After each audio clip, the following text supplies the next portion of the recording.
हनुमान जी को पंचमुखी क्यों कहा जाता है? लंका में महाबलशाली मेघनाद के साथ बड़ा ही भीषण युद्ध चला। अंततः मेघनाद मारा गया। रावण जो अब तक मद में चूर था, राम सेना खास तौर पर लक्ष्मण का पराक्रम सुनकर थोड़ा तनाव में आया। रावण को कुछ दुखी देखकर रावण की मां कैकसी ने उसके पाताल में बसे दो भाइयों अहिरावण और महिरावण की याद दिलाई। रावण को याद आया कि यह दोनों तो उसके बचपन के मित्र रहे हैं। लंका का राजा बनने के बाद उनकी सुध ही नहीं रही थी।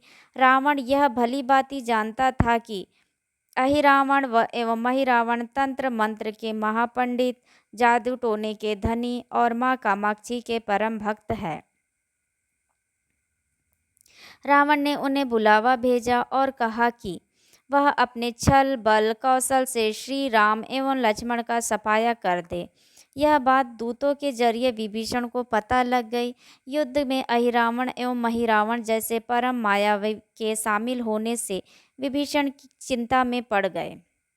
विभीषण को लगा कि श्री राम और लक्ष्मण की सुरक्षा व्यवस्था और कड़ी करनी पड़ेगी। इसके लिए उन्हें सबसे बेहतर लगा कि इसका जिम्मा परमवीर हनुमान जी को सौंप दिया जाए।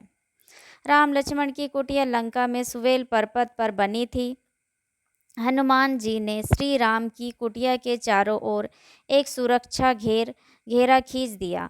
कोई जादू टोना, तंत्र मंत्र का असर या मायावी राक्षस इसके भीतर नहीं घुस सकता था।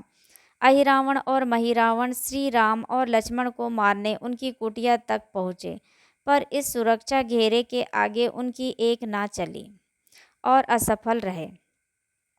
ऐसे में उन्होंने एक चाल चली। महिरावण विभीषण का रूप धारण करके कुटिया में घुस गया। श्री राम एवं लक्ष्मण पत्थर की सपाट शिलाओं पर गहरी नींद सो रहे थे। दोनों राक्षसों ने बिना आहट के शिला समेत दोनों भाइयों को उठा लिया और अपने निवास पाताल की ओर लेकर चल दिए। विभीषण लगातार सतर्क थे। उन्हें कुछ देर में ही पता चल गया कि कोई अनहोनी घट चुकी है। विभीषण को महिरावण पर शक था। उन्हें राम लक्ष्मण की जान की चिंता सताने लगी। विभीषण ने हनुमान जी को महिरावण के बारे में बताते हुए कहा कि वे उनका पीछा करें।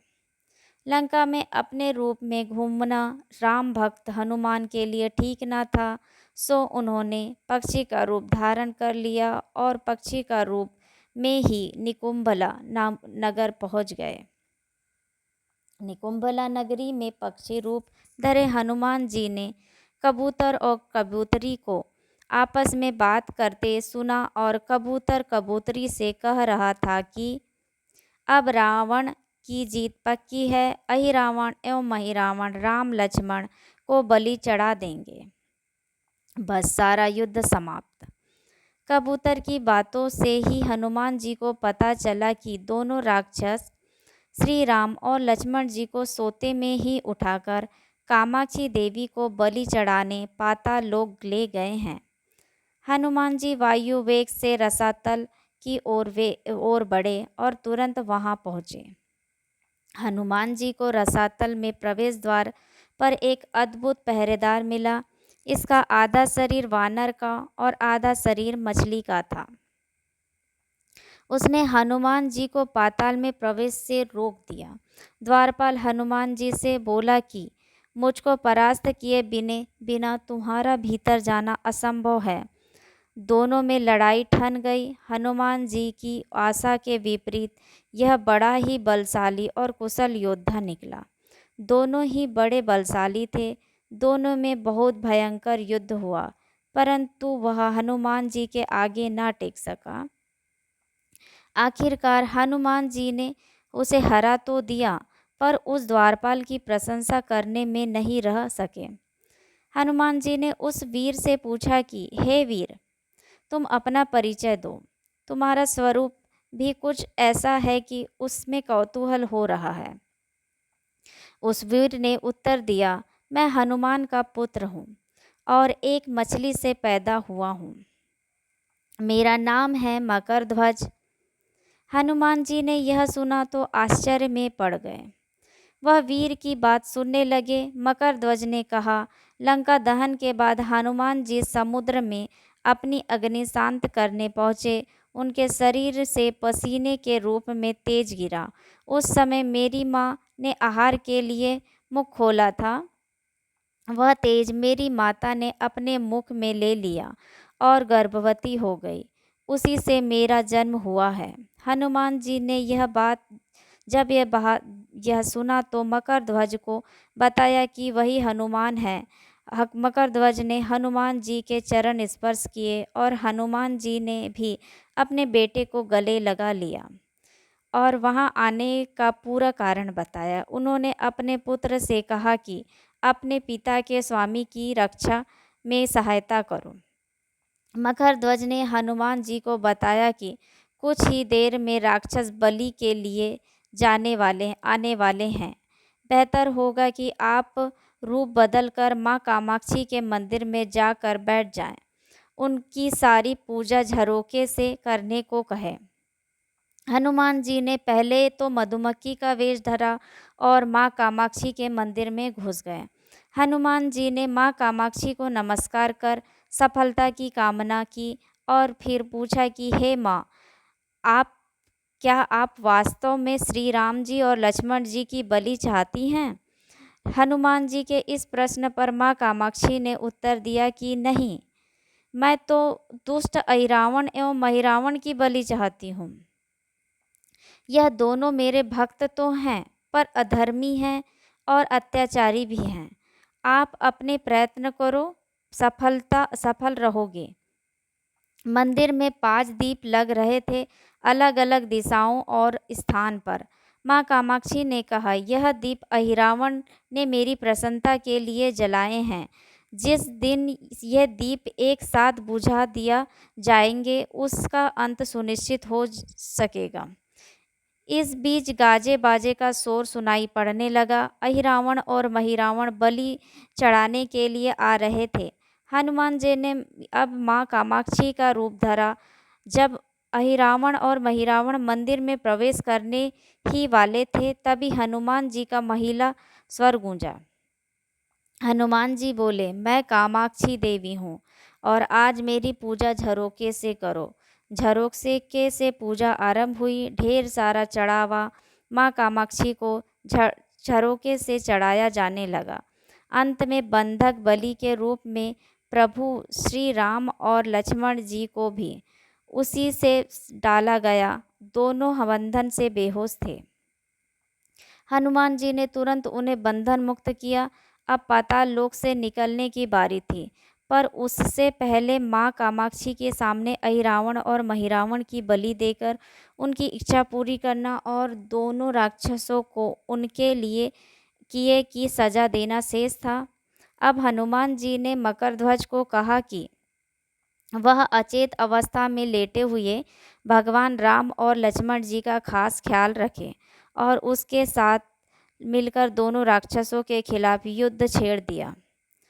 पर यह युद्ध आसान नहीं था। अहिरावण और महिरावण बड़ी मुश्किल से मरते, फिर 5-5 के रूप में जिंदा हो जाते। इस विकट स्थिति में मकरध्वज ने बताया कि अहिरावण की एक पत्नी नागकन्या है। अहिरावण उससे बलाल हर लाया है। वह उसे पसंद नहीं करती, पर मन मार कर उसके साथ है। वह अहिरावण के राज जानती होगी। उससे उसकी मौत का उपाय पूछा जाए। आप उससे पास जाएं और सहायता मांगे। मकरध्वज ने राक्षसों को युद्ध में उलझाए रखा और उधर हनुमान जी अहिरावण की पत्नी के पास पहुँचे। नागकन्या से उन्होंने कहा कि यदि तुम अहिरावण के मृत्यु का भेद बता दो तो हम उसे मारकर तुम्हें उसके चंगुल से मुक्ति दिला देंगे। अहिरावण की पत्नी ने कहा, मेरा नाम चित्रसेना है। मैं भगवान विष्णु की भक्त हूँ।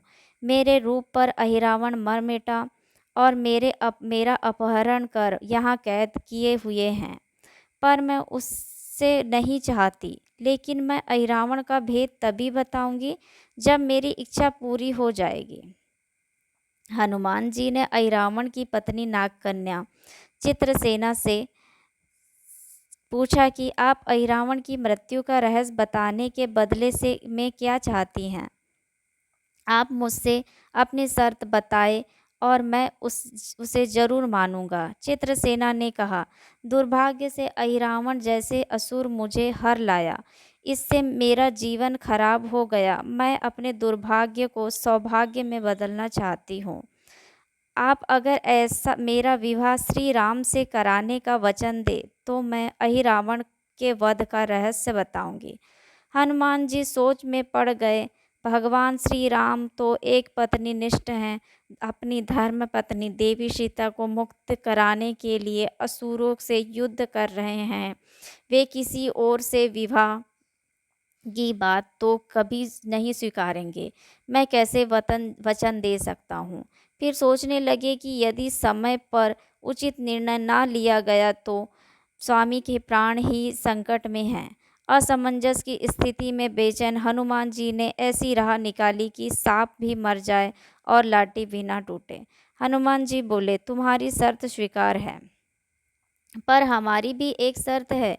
यह विवाह तभी होगा जब तुम्हारे साथ भगवान राम जिस पलंग पर आसीन होंगे वह सही सलामत रहना चाहिए। यदि वह टूटा तो इससे अपशकुन मानकर वचन से पीछे हट जाऊंगा। जब महाकाय अहिरावण के बैठने से पलंग नहीं टूटता तो भला श्री राम के बैठने से कैसे टूटेगा। यह सोचकर चित्रसेना तैयार हो गई। उसने अहिरावण समेत सभी राक्षसों के अंत का सारा भेद बता दिया। चित्रसेना ने कहा, दोनों राक्षसों ने के बचपन की बात है। इन दोनों के कुछ शरारती राक्षस मित्रों ने कहीं से एक भ्रामरी को पकड़ लिया। मनोरंजन के लिए वे उस भ्रामरी को बार बार कांटों से छेड़ रहे थे। भ्रामरी साधारण भ्रामरी नहीं थी, वह भी बहुत मायावी थे, किंतु किसी कारणवश वह पकड़ में आ गई थी। भ्रामरी की पीड़ा सुनकर अहिरावण और महिरावण को दया आ गई और अपने मित्रों से लड़कर उसे छुड़ा दिया। मायावी भ्रामरी का पति भी अपनी पत्नी से पीड़ा सुनकर आया था। अपनी पत्नी की मुक्ति से प्रसन्न होकर उस भौरे ने वचन दिया था कि तुम्हारे उपकार न का बदला हम सभी भ्रमर जाति मिलकर चुकाएंगे। ये भौरे अधिकतर उसके शयन कक्ष के आस पास रहते हैं। ये सब बड़ी भारी संख्या में हैं। दोनों राक्षसों को जब भी मारने का प्रयास हुआ है और ये मरने को हो जाते हैं तब भ्रमर उनके मुख में एक बूंद अमृत डाल देते हैं। उस अमृत के कारण ये दोनों राक्षस मरकर भी जिंदा हो जाते हैं। इनके कई कई रूप उनकी अमृत के कारण हैं। इन्हें जितनी बार भी जीवन में, इसलिए आपको इस पहले इन भंवर को मारना होगा। हनुमान जी रहस्य जानकर लौटे। मकरध्वज ने अहिरावण को युद्ध में उलझा रखा था तो हनुमान जी ने भंवरों को खात्मा शुरू किया। वे आखिर हनुमान जी के सामने कहाँ तक टिकते। जब सारे भंवरे खत्म हो गए और केवल एक बचा तो वह हनुमान जी के चरणों में लेट गया। उसने हनुमान जी के से प्राण रक्षा की याचना की। हनुमान जी पसीज गए। उन्होंने उसे क्षमा करते हुए एक काम सौंपा।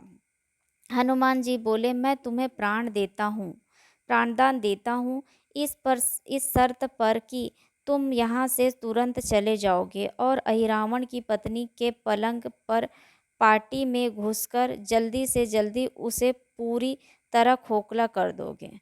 भंवरा तत्काल चित्रसेना की पलंग की पार्टी में घुसने के लिए प्रस्थान अपने चमत्कार में के लुप्त होने के से बहुत अचरज हुआ, पर उन्होंने मायावी युद्ध जारी रखा। भंवरों को हनुमान जी ने समाप्त कर दिया। फिर भी हनुमान जी और मकरध्वज के हाथों अहिरावण और महिरावण का अंत नहीं हो पा रहा था।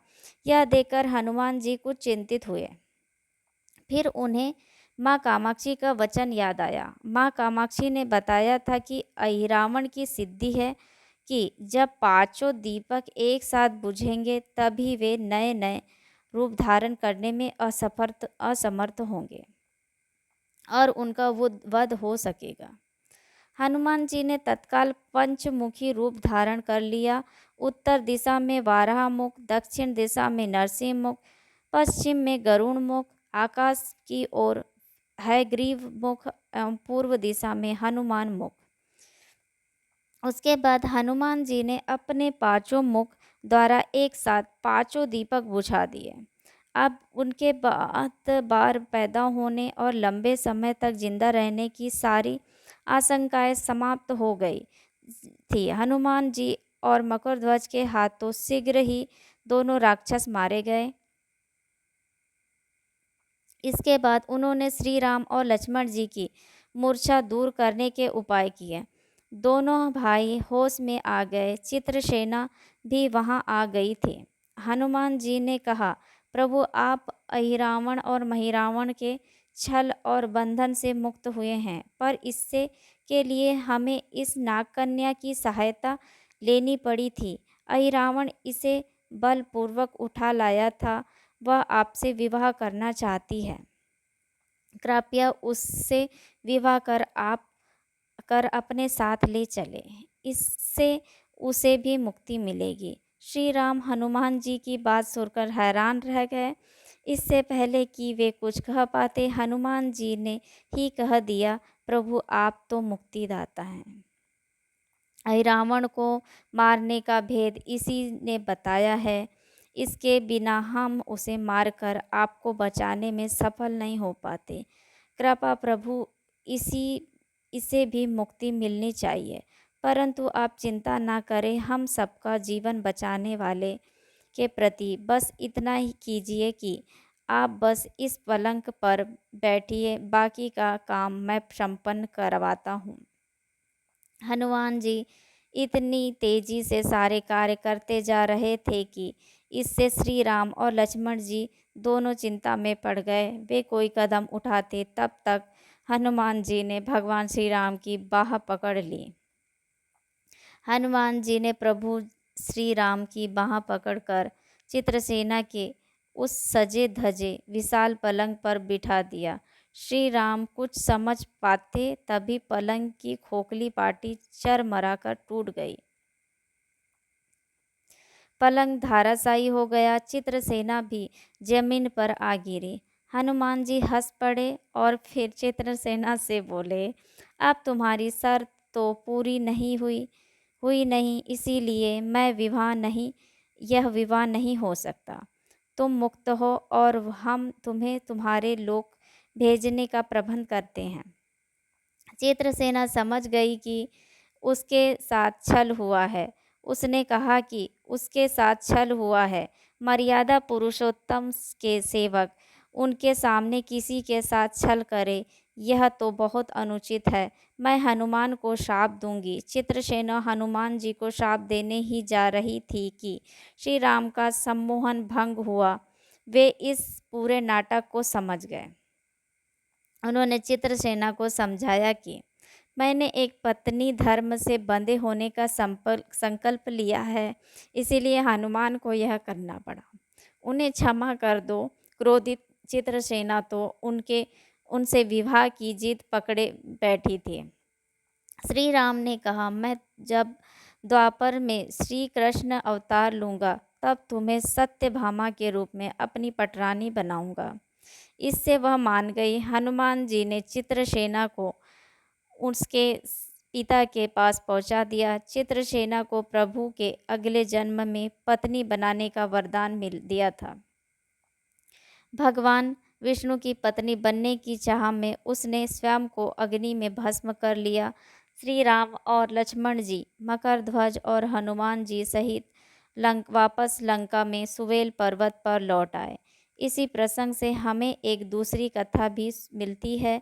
जब मरियल नाम का दानव भगवान विष्णु का सुदर्शन चक्र चुराता है और यह बात जब हनुमान जी को पता लगती है तो वह संकल्प लेते हैं कि वे चक्र पुनः प्राप्त कर भगवान विष्णु को सौंप देंगे।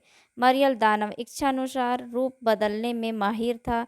जब अतः विष्णु भगवान ने हनुमान जी को आशीर्वाद दिया साथ ही इच्छानुसार वायु गमन की शक्ति के साथ गरुण मुख भय उत्पन्न करने वाला, नरसिंह मुख भयगृह मुख ज्ञान प्राप्त करने के लिए तथा वराह मुख सुख एवं समृद्धि के लिए था।